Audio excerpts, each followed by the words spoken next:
Welcome to Module 1, and in this particular unit we're going to talk about the federal aviation regulations, why worldwide a lot of the regulations in the air charter industry are quite similar. For the purpose of this mini course, we're just going to discuss some of the rules and regulations that you need to be familiar with and why they're important in the areas of security and safety. As noted in the previous unit, the air charter industry enjoys an excellent safety record, and one of the reasons for this is because it is so regulated in the areas of flight operations, pilot requirements and training, aircraft certification and maintenance.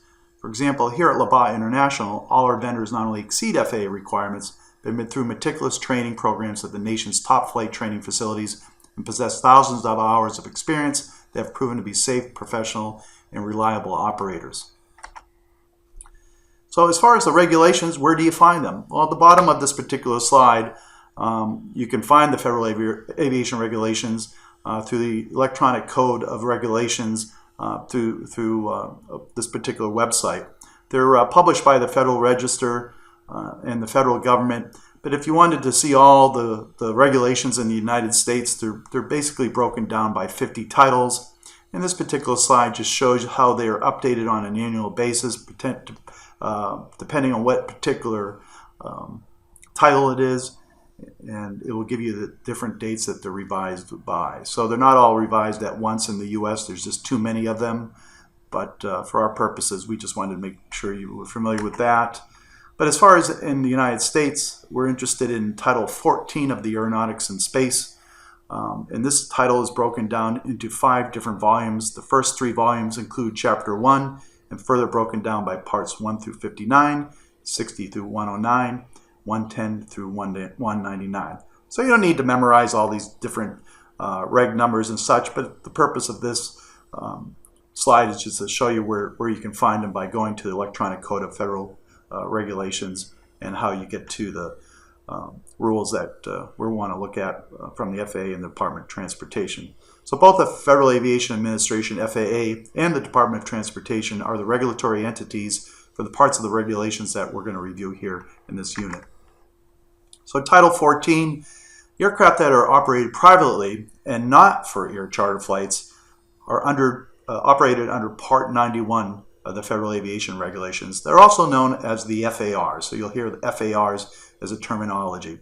But Part 91 would govern the rules and regulations, for example, a flight department that might operate 2 or 3 jets or several jets as Google does as a Fortune 500 company.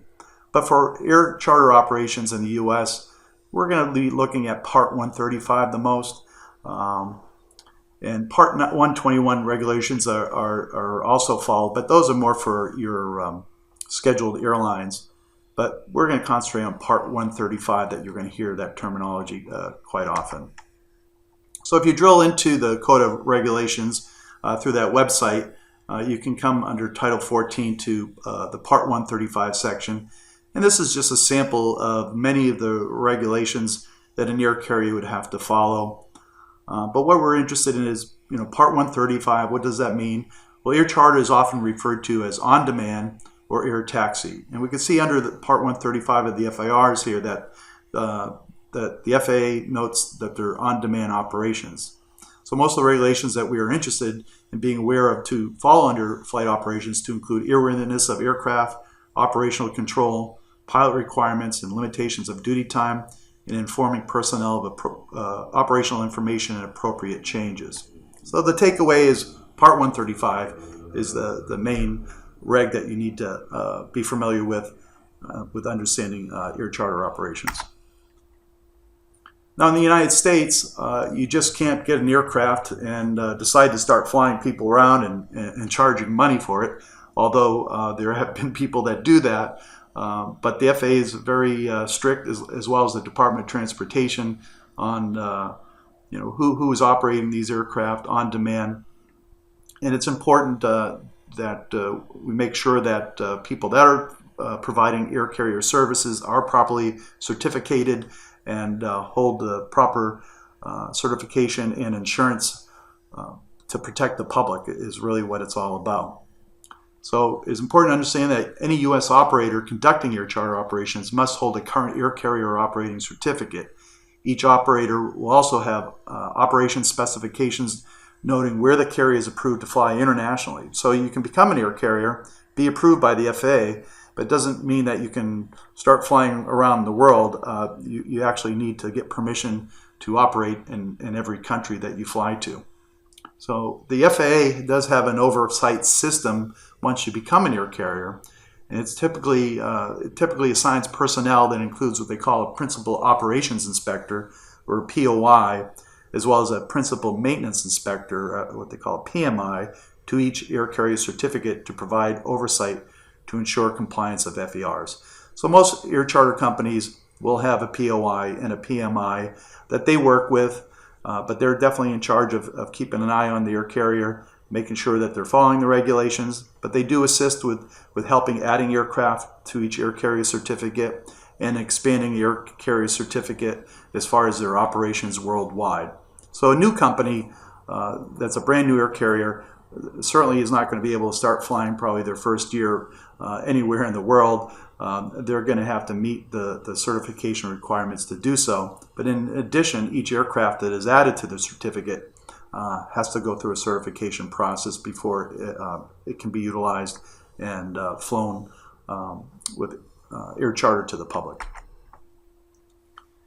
But one of the things we want to be familiar with is Part 135 flight crew flight time limitations that is noted in 135.267 of the regulations. Again, you don't have to memorize all this and go through each line, but just be familiar where you can find this information if you need to. But for our purposes with an introductory course, we want to know that a pilot crew of 2, which is typical of what the crew complement is going to be, complement to fly an air charter, will be 2 pilots. But for a crew of 2, they're limited to 10 hours of flight time in any 24 consecutive hours. So that's important. So we can't have pilots just flying unlimited hours without the proper rest. The flight crew must also have at least 10 hours of consecutive rest during the 24-hour period that precedes the planned completion time of the assignment, or basically they can only work a 14-hour duty day, and which is a pretty long day itself. But you have to keep in mind that pilots need the appropriate time to plan for a flight and do that prep flight, pre-flight activities. And then at the end of a flight, they also need time to be able to clean up the aircraft and secure it. They need time to taxi or Uber it to their hotel, perhaps get something to eat.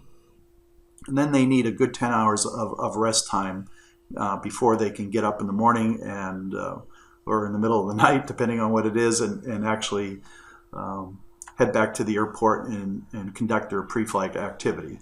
So as a result of some accidents in the past, the regulations have really tightened up over the last decade, and it's very specific as far as what air carrier operators need to do to provide the appropriate rest for their flight crews. So just want to be familiar with that in this particular regulation. Also, as far as aircraft requirements, as we just talked about, the aircraft operated on Part 135 must be approved by the FAA and must be listed on the certificate holder's operation specifications.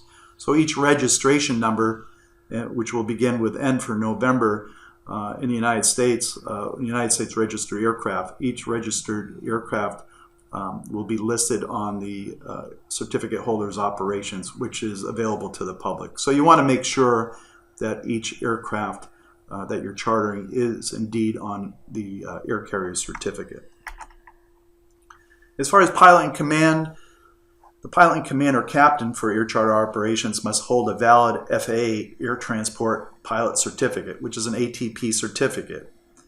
So quite often, both the pilots of most charter aircraft will hold an ATP certificate. However, the PIC in many cases will also need a medical examination completed every 6 months. And quite often, they also have simulator training every 6 months for the particular type of aircraft that they fly. Now, the SIC, which is a second in command, may not necessarily need training every 6 months, but for a lot of companies, they will make sure that both the pilot in command and the second in command pilot, if they typically fly together all the time or quite often, will complete the simulated training together. Otherwise, the SIC Second Command will normally just do their simulator training once a year. So we'll get into that in a little bit in the course, but it's very expensive for the simulator training for these particular pilots. Part 121, we're not going to get into that too much, but you might hear Part 121. That's your scheduled airlines. So those are the regulations that they will follow. And as far as Part 125, you might hear that. That's more for our larger charter type aircraft that will seat 20 or more.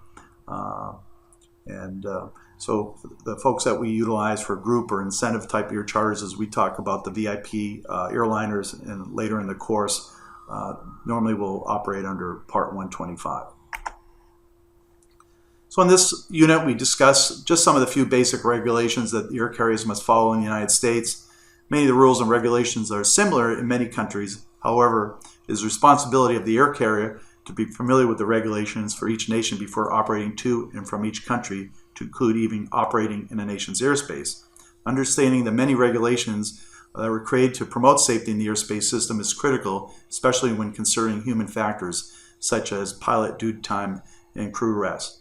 So at many aviation universities, there's almost a course just on regulations, and it can take years of operational experience as a manager just to understand all the different regulations and such. But just the takeaway from this particular unit is that the industry is very highly regulated, and the reason for that is to ensure safety of the public, and we just want to make sure that the people that are flying the public around have the right insurance, are following the right regulations, the aircraft is certified, and certainly that the pilots have received the proper training and certification that they need.